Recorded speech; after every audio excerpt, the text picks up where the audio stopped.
कहते हैं नर में ही नारायण बसते हैं और नारायण को वही नर पसंद है जो सेवा भाव रखते हैं। सामाजिक सरोकार में मैं पूर्वा त्रिवेदी आप सभी का स्वागत करती हूँ। जी हाँ, इस कार्यक्रम के माध्यम से हम ऐसे व्यक्तित्व से आपका परिचय करवाते हैं जो समाज में सराहनीय कार्य कर रहे हैं। समाज में यानी समाज के प्रति उनका पूरा समर्पण है। आज एक ऐसी ही शख्सियत को हमने अपने स्टूडियो में आमंत्रित किया है जिनके बारे में मतलब बोलना अगर चाहें तो शब्द कम पड़ जाएं। संवेदनशीलता की वो मिसाल है और जिनके अंदर सेवा भाव इस तरह से पनपता है कि वो राह चलते भी अगर किसी को परेशान देखते हैं तो उसका सहारा बन जाते हैं। जी हाँ, बहुत बहुत स्वागत करती हूँ मैं झाबुआ ज़िले के मेघनगर से आए श्री राजेंद्र श्रीवास्तव नीरज जी का। बहुत बहुत स्वागत है आपका हमारे इस कार्यक्रम में जिसका नाम है सामाजिक सरोकार। नीरज जी, सबसे पहले मैं आपसे जानना चाहूँगी कि आप जो इस तरह के समाज के लिए जो कार्य कर रहे हैं उसके बारे में आप विस्तार से बताइए। जी, मैं बताना चाहूँगा कि झाबुआ ज़िले के मेघनगर का मैं मूलतः निवासी हूँ और मैं विक्षिप्त, असहाय और लाचार और बेबस होकर के जो लोग हम देखते हैं सड़क किनारे होते हैं या फिर नगरों में या जहाँ पर बड़ी होटलों का खाना या झूठने जहाँ पर डाली जाती हैं, तो वो भूख के कारण कहीं ना कहीं ऐसे लोग वहाँ पहुँच जाते हैं जो असहाय होते हैं जी। वो बड़ी ही बेबसी हालत में वहाँ अपना जीवन यापन कर रहे होते हैं जिस पर किसी की दृष्टि नहीं होती है। तो ऐसे लोगों को मैं रेस्क्यू करता हूँ, उन लोगों का पूरा कायाकल्प करता हूँ जिसमें उनके बाल बनाना, उनको स्नान करवाना, अच्छे वस्त्र पहनाना और उस स्थान से उठा करके फिर उनको भोजन इत्यादि और उन लोगों की पूरी काउंसलिंग करना, उनकी पूरी तरीके से देख रेख करके कि वो अपना ही एक सदस्य है, इस तरीके से हम उसको पूरा रेस्क्यू करते हैं और फिर जो है अपना सोशल मीडिया के माध्यम से और अन्य जो अपने संसाधनों का उपयोग करके हम उनका घर पता करते हैं जी। तो ऐसे लोगों का जिनका घर मिल जाता है तो ऐसे लोगों को हम जो है घर भेजने का कार्य करते हैं जी। और जिन लोगों के घर नहीं मिल पाते हैं तो हम शासन प्रशासन के माध्यम से उन लोगों के लिए उचित पुनर्वास और उचित उपचार दोनों की व्यवस्था काम करते हैं। क्या बात है। देखा दर्शकों, हम सभी रास्ते पर जाते हैं, बाहर निकलते हैं, अक्सर हमको कई ऐसे लोग दिखाई देते हैं जो लगता है कि बहुत ज़रूरतमंद हैं या इस तरह की हालत में हैं जो लाचारी की हालत जिसको कह सकते हैं, लेकिन हम सिर्फ उनके लिए प्रार्थना करते हुए आगे निकल जाते हैं कि हे प्रभु, इनका ख्याल रखना और इस तरह का जीवन इन्हें प्रदान नहीं करना और इनके जीवन का भी उद्धार करना। ऐसे में राजेंद्र जी का ये जज्बा कि उनको देखकर वो आगे नहीं जाते बल्कि ऐसे व्यक्तियों को वो खोजते हैं और उनको उनका रेस्क्यू करते हैं। तो हम जानना चाहेंगे राजेंद्र जी कि आपने इस कार्य की जो शुरुआत है वो कैसे की? जी, कार्य मतलब कहाँ से आपको इस चीज़ की प्रेरणा मिली? जी, प्रेरणा तो देखो, कोई भी व्यक्ति कार्य करता है तो उसको प्रेरणा सबसे पहले उसके माता पिताओं से मिलती है। जो आज कार्य में कर रहा हूँ ये मेरे माता पिता के दिए हुए संस्कार हैं, उसी को जी रहा हूँ एक तरीके से कहा जाए तो। पिताजी मेरे जो है बिलोंग यूपी से करते थे, वो फिर मध्य प्रदेश के आदिवासी बाहुल्य क्षेत्र है, लास्ट छोर का गांव है जो कट्ठेवाड़ा के नाम से जाना जाता है जिस जगह को, वहाँ पर एक शैक्षणिक स्कूल संस्था की स्थापना करी थी उन्होंने और वहीं फिर हम लोगों का जन्म हुआ। तो जब से हम समझ हुई है हमारी, तब से हम हमारे पिता को देखते आ रहे हैं कि उन्होंने एक शिक्षा की अलग जगाने के लिए इतनी दूर तक वो आए और उस समय कोई संसाधन नहीं हुआ करते थे तो प्राकृतिक चिकित्सा के और अन्य चीज़ों की भी जब आवश्यकताएं पड़ती थी ग्रामीणों के लिए तो वो सेवा का कार्य पिताजी शुरू से करते आ रहे थे। तो हम उस चीज़ को देखते आ रहे थे कि किस तरीके से पिता कर रहे हैं जी। तो लगभग अभी कितने वर्ष आपको हो चुके हैं इस कार्य में? जी, मुझे ये कार्य करते करीब 22-23 वर्ष हो गए हैं जो रेस्क्यू करके मानसिक विक्षिप्तों के लिए जो खास करके जो मैं काम कर रहा हूँ जी जी जी। इसमें जो है मुझे ये अभी 22-23 वर्ष के करीब जो है होने आ रहा है।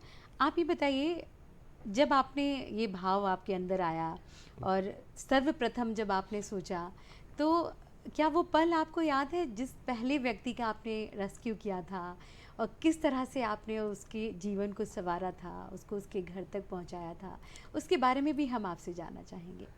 जी बिल्कुल।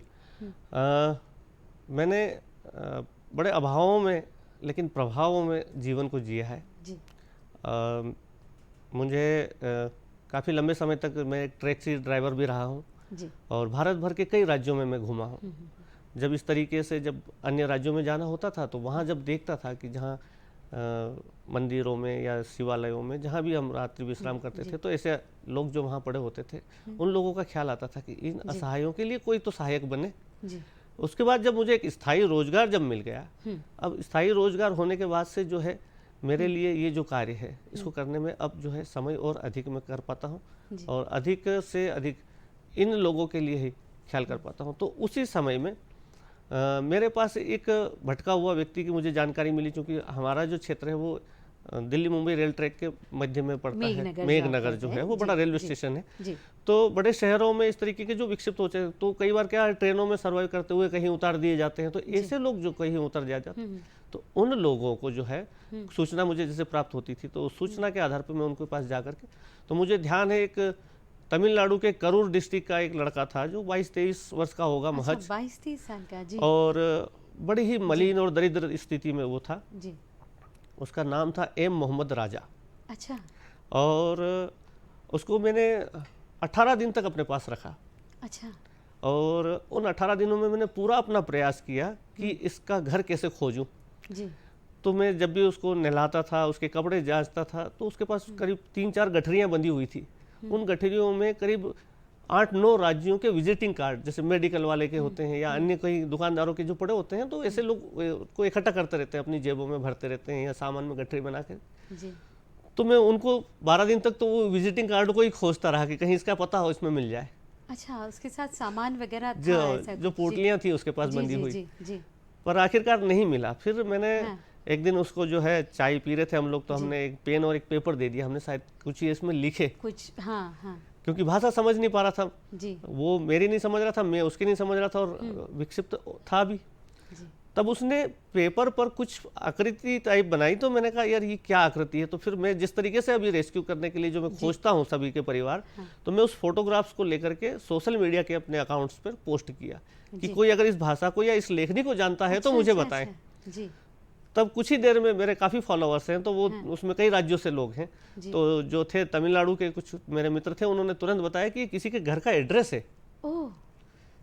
तब फिर मैंने एड्रेस से जब कंफर्म हो गया, तब फिर मैंने गूगल का सहारा लेता हूँ। गूगल के सहारे से मैंने फिर उस राज्य के डीजीपी को, मुख्य सचिव को हैशटैग लगा करके वहाँ, और उसके बाद संबंधित जब मुझे पता चल गया कि करूर डिस्ट्रिक्ट का है, तो करूर के डिस्ट्रिक्ट के एडमिनिस्ट्रेशन को मैंने जो है गूगल से नंबर निकाल करके कॉल किया कि इस तरीके से एक मिसिंग पर्सन है जो कहीं से भटका हुआ है, मध्य प्रदेश के मेरे गाँव में है और वो मेरे पास सुरक्षित है। अच्छा। तो उसके बाद वहाँ से एक पुलिस का जवान 30 किलोमीटर आगे गांव है, वहाँ जा करके वो वीडियो कॉलिंग के माध्यम से कंफर्मेशन देता है मुझे कि ये है क्या, इस व्यक्ति का घर है क्या। तब वो जा करके हम दोनों से जब वार्तालाप हुई, तो सिर्फ वो रोता ही रहा उस समय जब वीडियो कॉलिंग पे देख रहा था, अप्पा अप्पा अप्पा। तब ये पता चला कि 3 साल से वो लड़का जो है वो मिसिंग चल रहा था। उसकी एफआईआर भी वहाँ दर्ज करवा रखी थी उन्होंने। फिर उसके बाद जो है वो लेने के लिए उनको हमने यहाँ बुलवाया था। उसके बाद फिर आप वो जब आए, हाँ जी, उसके घर तमिलनाडु के करूर डिस्ट्रिक्ट का जो है वो वलियालम ऐसा कुछ गांव का नाम था जो मैं मिस कर रहा हूँ। अभी तक कितने इस तरह के रेस्क्यू कर चुके हैं? मेरे पास दस्तावेजों में लिखित में कुछ नहीं होता, क्योंकि मैं सोशल मीडिया के माध्यम से सारा काम करता हूँ। तो मेरी पहले 2 आईडी जो बनी थी वो हैक हो चुकी, फिर तीसरी बनाई। तो जहाँ तक अभी तक जो आंकड़ा है मेरे पास 223 लोग जो है जिनका मैं रेस्क्यू करके उनके घर जिनके मिल गए उनको घर पहुंचा चुका हूं। जिनके घर नहीं मिले हैं उन्हें मैं विधिवत सेवा धामों में और अन्य आश्रमों में सरकार के माध्यम से भेज चुका हूं। जी। दर्शकों, राजन जी से बात करते करते मुझे याद आया, शायद आपको भी याद आया होगा, इस तरह की एक हिंदी फिल्म भी आई थी जिसमें जो हमारे हीरो हैं एक छोटी सी बच्ची को उसके देश पहुँचाते हैं। लेकिन आपने देखा वो हीरो थे और एक छोटी सी बच्ची को जब वो अपने घर पहुँचा रहे थे, तब उस फिल्म को देख के भी हम सबकी आंखों में आंसू थे और कितने सारे भाव जो हैं वो हमारे बाहर आ रहे थे। ऐसा लग रहा था कि देखिए किस तरह का नेक कार्य किया है। लेकिन ये हमारे रियल हीरो हैं। देखा आपने, 223 लोगों को ये अभी तक अपने घर पहुंचा दिया है इन्होंने। वो लोग जो नाम और पता भी अपने घर का सही से नहीं बता पाते हैं, किस तरह से खोजबीन करते हैं। सल्यूट है आपके इस काम को राजेंद्र जी। आप ये बताइए कि जब आपने इस कार्य की शुरुआत की तो क्या कुछ निश्चित किया था आपने, या कुछ ऐसे डिसाइड किया था कि मैं इसको इस तरह से अंजाम दूंगा, इसमें आगे कुछ और किसी योजना को लेकर आऊँगा, इस तरह से इसमें प्रयास करूँगा? क्या सोच के आपने ये चीज़ की थी? देखिए क्या होता है कि आप किसी भी कार्य को करते हैं तो उसके पीछे आपकी भावना और आपके अंदर की संवेदनाएं, ये जी। दोनों चीज़ महत्वपूर्ण होती है। हुँ, मेरे अंदर माता पिता के जो संस्कार दिए हुए हैं मैं उस संस्कार को जी रहा हूँ, जी। तो निश्चित ही मेरे अंदर जो संवेदनाएं हैं हुँ, वो संवेदनाएं हर उस जीव के प्रति है जिसके अंदर जीवन है, हुँ, चाहे वो मनुष्य हो चाहे अन्य भी हो। जी। तो हमारा जो एक ध्येय हमने शुरू से ये बना के रखा था कि हमें जो कार्य करना है वो सारे ही सजीवों को ध्यान में रखते हुए कार्य को करना कार्य है। करना है। जी। तो सबसे पहले हमने शुरुआत ये करी कि हम इस मनुष्य योनि के ही जो पीड़ित और बेबस असहाय जो लोग हैं, हम जी। पहले शुरुआत इसी से करें। जी। क्योंकि मैंने जब पढ़ता था कहीं किसी चीज़ में पे अखबार वगैरह में या देखता था कहीं दूरदर्शन वगैरह पे, तो इस तरीके के कार्य करने वाले लोगों को मैं कभी देख नहीं पाया कि इस तरीके के भी कोई कार्य कर रहे हैं। तो इस तरह के। सहज एक भाव आया कि क्यों ना अपन इसी से ही शुरुआत करें जी। कि हम लोग पहले इसी को साथ में, जी। तो ऐसे ही भाव के साथ इस कार्य को करने की प्रेरणा ईश्वर राजन ने जी, दी। जी, एक अक्सर ऐसा होता है जब हम विक्षिप्त या किसी ऐसे व्यक्ति को हम सड़क पर देखते हैं या दयनीय स्थिति में स्टेशन पर देखते हैं, तो हमें से कई लोग ऐसे होते हैं जो थोड़ा सा ऐसे डिस्टेंस लेके वहाँ से निकलते हैं, कहते हैं कि नहीं नहीं थोड़ा सा अलग हो जाना, साइड में हो जाना, इस तरह के भाव भी लोगों के रहते हैं। तो जब आप उनके पास जाते हैं और जिस तरह से आप उनकी सेवा करते हैं, उनको नहलाना, उनको तैयार करना, उसके बाद उन्हें सही जगह पर पहुंचाना, तो क्या आपको कभी ऐसा नहीं लगा कि मुझे से छूना नहीं है? जैसा आपने बताया कि कई तो बीमार होते हैं, कई में कुछ बीमारियां भी रहती हैं, जी तो बताइए। देखिए, जी। भगवान भाव के भूखे हैं, बिल्कुल। और जब हमारे अंदर भाव ही नहीं होगा जी। तो हम किसी भी कार्य को सफलतापूर्वक नहीं कर पाएंगे। नहीं। इस कार्य में हमारे मन में अगर ये आ गई कि ये दरिद्र है, गंदगी लगी हुई है, कई लोग मैं जिनके रेस्क्यू करता हूँ इतने असहाय होते हैं कि वो चल फिर करके या कुछ दूरी पे जाकर के भी अपना मल मूत्र त्याग नहीं कर सकते, वो वस्त्रों में ही कर देते हैं। बताइए। तो हम उस भाव को अगर लाएंगे कि गंदगी है, मेला है, तो फिर हम उस काम को नहीं कर पाएंगे। जी। तो हमारे भाव भी शुद्ध होने चाहिए जी। कि हम जिस कार्य को कर रहे हैं इसमें कोई भी अशुद्धि नहीं है, तो कार्य अपने आप सिद्ध हो जाते हैं। बिल्कुल, यानी आप उनको यही सोच कर लेकर आते हैं कि बस एक जीव है और उनकी सेवा आपको करनी है, जी और यही नारायण की सेवा है सबसे बड़ी, कहा जाए तो। राजन जी, एक बात और पूछना चाहूँगी आपसे, जैसे कि आपने कहा कि आप ये कार्य व्यक्तिगत करते हैं, क्या कभी आपको ऐसा नहीं लगा कि इसको संस्था के रूप में या एनजीओ के रूप में आगे बढ़ाना चाहिए, या अन्य लोगों ने कभी आपको ऐसा नहीं सुझाव दिया कि इनक्रेज किया कि नहीं हमें भी इससे जुड़ना है, हमें भी आपके कार्य में सम्मिलित होना है? जी, देखिए क्या है, मैं एक बहुत छोटे से गांव से आता हूँ। जी। निश्चित ही वो रेलवे स्टेशन है, छोटा सा कस्बा है, हम्म, वहाँ पर भी काफ़ी लोग हैं जो इस तरीके के जो लोग आ जाते हैं जिनके लिए मैं कर भी रहा हूँ, तो हमें उन्हें विस्थापित, जैसे घर भेजना है तो घर भेजने के लिए जो खर्च उस समय जो लग रहा है तो उसके लिए वो कंट्रीब्यूशन कर लेते हैं, हम एकत्र करके और उसका सहयोग जो करके उसको भेज देते हैं। अच्छा, तो यानी हमारे लोग जेब से कोई जी। खर्च तो होता नहीं है। जी। तो ये विचार जो है कि हम किसी चीज़ को बड़ा स्वरूप दें, हम्म, कि हम कोई संस्था खोलें और वहाँ इस तरीके से, तो ये सारी चीज़ें जो है अब ये तो वो ईश्वरी जी। जो है वही जानते हैं कि वो जी, अपने जी, से जी, क्या जी, करवाना जी, चाह जी, रहे हैं, बिल्कुल बिल्कुल, हाँ। तो हम वो उस पर छोड़ते हैं। लेकिन हम जो हमारे दैनिक जो कार्य हैं जी। उस कार्य को अनवरत हम जारी रख रहे हुए हैं। कभी राजन जी ऐसा कोई वाकया हुआ कि किसी ने आपको सूचना दी हो कि इस तरह से ऐसा व्यक्ति यहाँ है और आप आ जाइए, मतलब आपका नाम जी। जब सब जानने लगे हैं सब, और इस तरह से आपको बताते जी भी जी हैं, और कभी आप ना पहुंच पाए हो, या कभी कोई ऐसा वाकया कि उस तक पहुंच पाना असंभव हो, या कोई ऐसा केस कि आप अपने घर तक उन तक ना पहुंचा पाए हों, क्या कुछ ऐसा कभी हुआ आपके साथ? हाँ, देखिए एक हाल ही में अभी कुछ पिछले महीने की बात है। पिछले महीने जी। जिले के जो अभी हमारे नवागत जो हैं कप्तान, पुलिस जी। कप्तान आए हैं, तो उन्होंने कहीं समाचार पत्र में मेरा नाम पढ़ा होगा। उसके पहले मैंने किसी को रेस्क्यू करा था और उनका आगमन हुआ था उसी वक्त। हम्म, तो उनको जब वो विजिट कर रहे थे जिले की, तो एक कस्बा है कल्याणपुरा, तो वो वहाँ गए तब उनको गांव वालों ने बताया कि हमारे एक विक्षिप्त है जी। जो पूर्ण रूप से जो है डिस्टर्ब है और महिलाएं और बच्चियां काफ़ी परेशान है उससे। अच्छा अच्छा। तो उसकी उन्होंने शिकायत करी थी कि नदी जी। के किनारे पड़ा रहता था। हम्म, तो मुझे जो है महोदय ने जो है जी जी बुलवाया जी और उन्होंने कहा जी। कि इस तरीके से आप इसका कुछ हाँ कर सकते हैं क्या हाँ मुझे। हाँ हाँ तो मैंने कहा जी जी बिल्कुल। जी।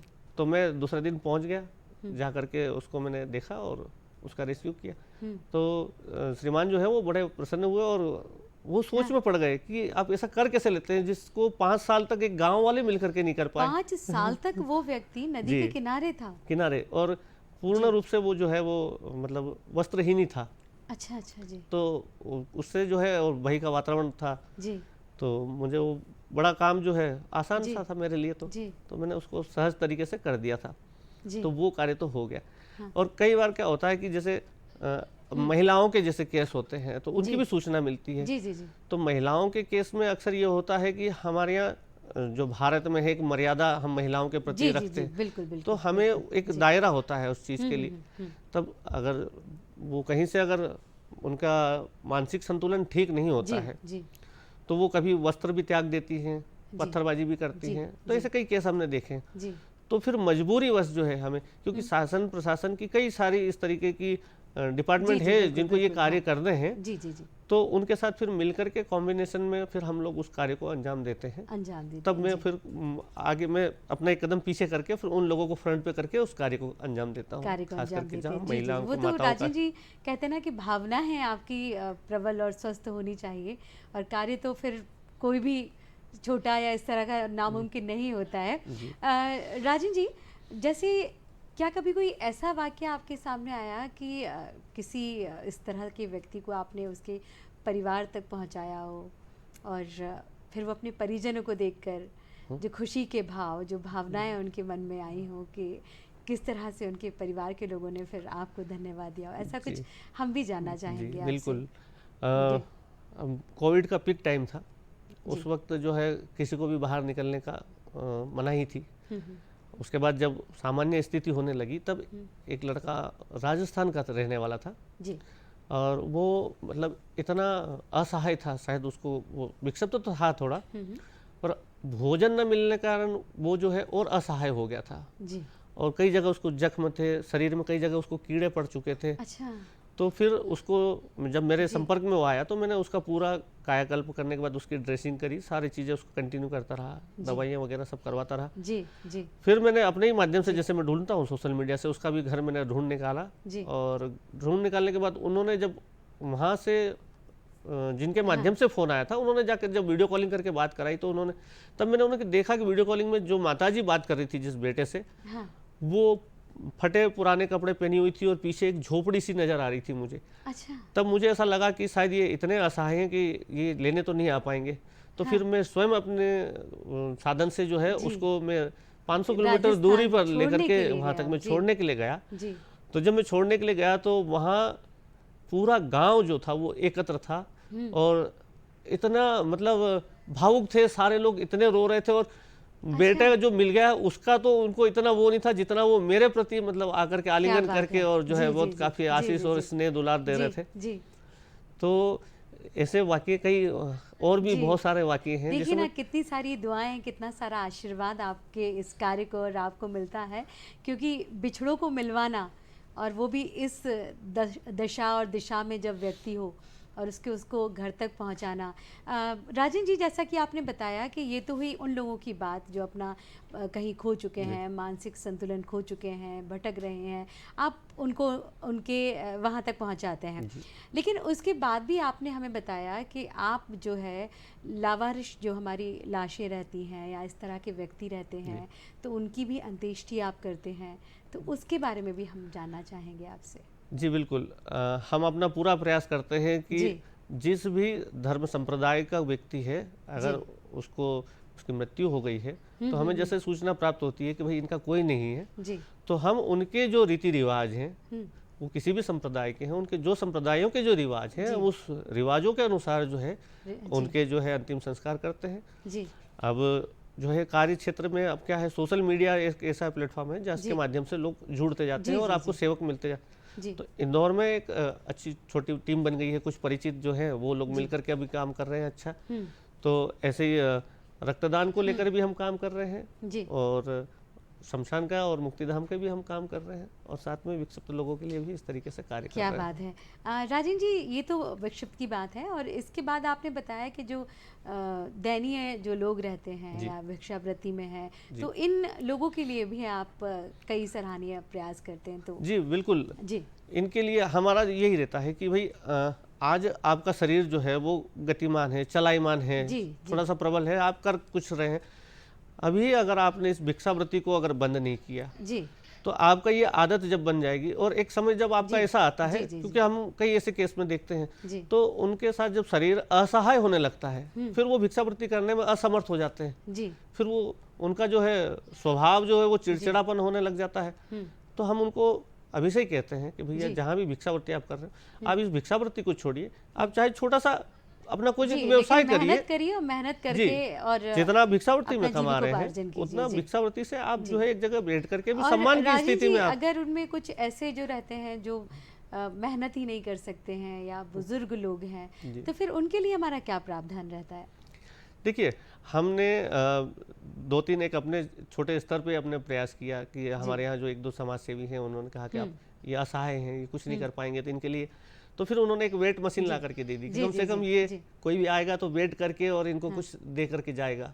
तो भिक्षावृत्ति छुड़वाने के लिए हमने ऐसे छोटे छोटे प्रकल्प अपने विचारों में ला करके शुरू किए थे जी। बहुत ही सराहनीय कार्य है, बहुत ही। राजेंद्र जी, जैसा कि आपने जिक्र किया कि कई तरह का जो माध्यम है लोगों को मिलवाने का, वो सोशल मीडिया और मीडिया कहीं ना कहीं बना है। तो आपके इस कार्य में आप सोशल मीडिया और मीडिया का क्या योगदान आप समझते हैं? जी, बहुत बड़ा योगदान है जी। आज अगर हम भारत भर में किसी भी राज्य में किसी भी गांव में पहुंच रहे हैं जी, तो उसका सबसे बड़ा माध्यम ही मीडिया और सोशल मीडिया है जी जी जी। और ये ना होता तो शायद आज जो ये मैं काम कर पा रहा हूँ वो थोड़ा सा सीमित हो जाता जी जी, और थोड़ा सा और मुश्किल हो जाता जी, बिल्कुल खोजना तो इस तरह का। यानी आधुनिकता के दौर में ये चीज़ जो है वो एक प्लस पॉइंट है हमारे लिए, और सोशल मीडिया हमको एक सहारा बन जाती है कि उसके माध्यम से हम उनके घर तक और उनके लोगों तक पहुंच जाते हैं। राजेंद्र जी, बहुत ही बढ़िया आप कार्य कर रहे हैं, और जैसे आप आगे बढ़ते जा रहे हैं, हम भी चाहेंगे कि आप यूं ही आगे बढ़ते जाएं और कारवा जो है बढ़ता चले, लोग आपसे जुड़ते चले जाएं। हम चाहेंगे एक प्यारा सा मैसेज, एक संदेश आप हमारे दर्शकों को भी दें, ताकि वो भी आपसे प्रेरित होकर और अपनी पूरी तरह से नहीं, पूरे समर्पण भाव से नहीं, लेकिन हम कुछ अगर कर सकते हो ऐसे व्यक्तियों के लिए, तो अपना एक कदम आगे ज़रूर बढ़ाएं जी। दर्शकों से मैं कहना चाहूँगा कि आप जहाँ भी इस तरीके के जो भी विक्षिप्त या असहाय या लाचार बेबस व्यक्ति को देखें, सबसे पहले कुछ न बन सके तो कम से कम उसको कुछ खाने का दे दीजिए। बिल्कुल। खास करके हमारे आस पड़ोस में हम पहले देखें कि हमारे पड़ोस में रहने वाला, हमारी गली में रहने वाला, हमारी कॉलोनी में या हमारे नगर में रहने वाला ऐसा कौन असहाय व्यक्ति है कि जिसको हम आज एक वक्त का भोजन उपलब्ध करा दें जी। तो सबसे पहले शुरुआत हमें वहाँ से करनी होगी कि हमें उसे एक वक्त का भोजन अब जब हम देंगे तो उसको थोड़ा संबल मिलेगा कि हाँ, मुझे कोई हमारे भी ध्यान रखने वाला कोई है जी जी। तो उसका जो नेचर है जिसमें वो चिड़चिड़ापन जो है या विक्षिप्तता जो आने की संभावना है वो कम हो जाती है। बिल्कुल। देखा दर्शकों, आपने राजेंद्र जी ने कितनी सारी और कितनी प्यारी बातें हमको बताई। अच्छा लगता है जब हम किसी के लिए कुछ करते हैं, अच्छा लगता है जब हम थोड़ी सी खुशी किसी तक पहुंच जाते हैं। हम बहुत कुछ नहीं कर सकते, लेकिन जैसा राजेंद्र जी ने बोला कि बेसिक जो चीज़ें होती हैं, भोजन है, कपड़े हैं या दवाइयाँ हैं, कुछ ऐसा जो हम उन तक पहुंचा पाएँ, तो कहीं ना कहीं हमारे मन में भी संतुष्टि का भाव आएगा। हमारे कार्यक्रम का उद्देश्य भी यही है कि अगर हमारे यहाँ जो व्यक्तित्व जिनका परिचय हम आपसे करवाते हैं, अगर 1% लोग भी उनके इस कार्य को समझकर और अपना समर्पण भी उसके प्रति देने लगे, तो हमारे कार्यक्रम सार्थक सिद्ध होगा। जी हाँ, सामाजिक सरोकार में एक नए व्यक्तित्व के साथ पुनः आपसे मिलेंगे। अनुमति दीजिए। नमस्कार राजन जी, आपको भी बहुत बहुत नमस्कार और बहुत बहुत धन्यवाद। बहुत बहुत धन्यवाद आपका। नमस्कार।